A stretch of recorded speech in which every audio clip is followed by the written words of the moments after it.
Harper stepped into the cafe with a knot in her stomach and 1,000 excuses she could still use to walk out. But there he was, sitting by the window, 2 coffees on the table, no laptop, no paperwork, just Ethan, waiting. She approached slowly. "You're late," he said, glancing up. She raised an eyebrow. "It's 2 minutes. 2 very long minutes." She sat down, cautious. "So, what's this big pitch?" He slid one of the coffees toward her. "This isn't about business." She blinked. "Excuse me?" He leaned back, quiet for a moment, watching her. "You want to know what I see when I look at you, Harper?" he said finally. She didn't answer, didn't breathe. "I see someone who never stopped fighting, even when no one clapped, especially when I tried to tear her down." Her heart thudded loud in her ears. "You don't get to play hero now, Ethan." "I'm not. I'm just showing up." She stared down at her coffee, suddenly unsure what to do with her hands. Or her heart. He continued, softer now. "I've been in this game a long time. I've built companies, sold dreams, burned out more than once. But I've never met anyone who challenged me the way you do." She laughed, a quiet, skeptical sound. "You're impossible." He smiled, but there was no arrogance in it now. Just something warm, careful. "Maybe," he said, "but I'm trying."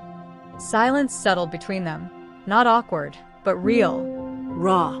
She looked at him, really looked, and for the first time, she didn't just see the rival. Or the ego. Or the mistake from 3 years ago. She saw a man who'd grown, who still made her mad, still made her think, still made her feel.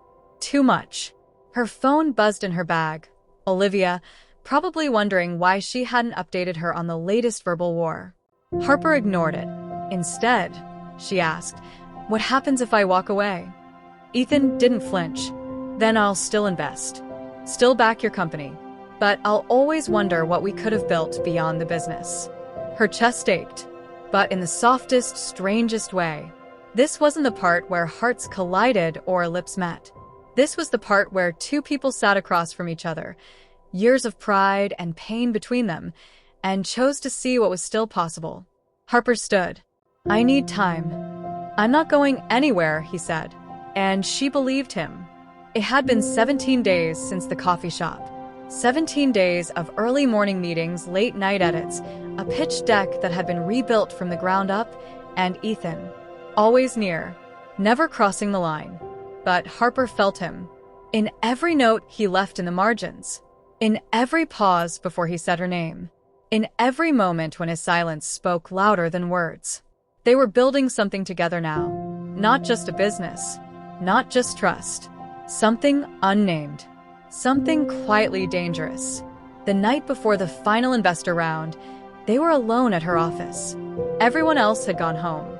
Harper was reviewing numbers on the glass wall, red marker in hand, eyes narrowed. Ethan sat behind her, quiet, watching. "You missed a 0, he said softly. "No, I didn't." "You're right," he said after a beat. "I just wanted to see if you'd throw the marker at me again." She turned, mock offended. "That was one time. It grazed my shoulder. Barely." They both laughed, too long for the joke. Or maybe just long enough to cover the way the room had shifted. She leaned against the table. "Tomorrow's it." "Yeah," he said, standing slowly. "You ready?" She nodded. "I am." But the air didn't move. She looked up. He was closer now. Not intentional. Not aggressive. Just there. Like gravity had leaned them together without asking permission. Her voice dropped. "You've been different. So have you." "Why didn't you kiss me at the coffee shop?" she asked. Ethan's answer came after a long beat. "Because I wanted to mean it when I did." Harper blinked, heart doing a nervous flip. And now, he stepped even closer. No fireworks. No dramatic music. Just the soft hum of the office, the scratch of the city outside the window, and the tension that had been threading between them for months. He touched her face, barely. Like he wasn't sure if he had the right, and she leaned into it. And then he kissed her. Not hard, not rushed, just real. like a promise they'd both been too scared to make out loud. When they broke apart, neither of them moved. She whispered, "This changes everything." He smiled. "It changes nothing. You're still the boss." She laughed quietly. "Good answer." Outside, the city pulsed on, unaware that in a quiet office, two enemies had stopped fighting, not because they lost, but because they finally chose each other.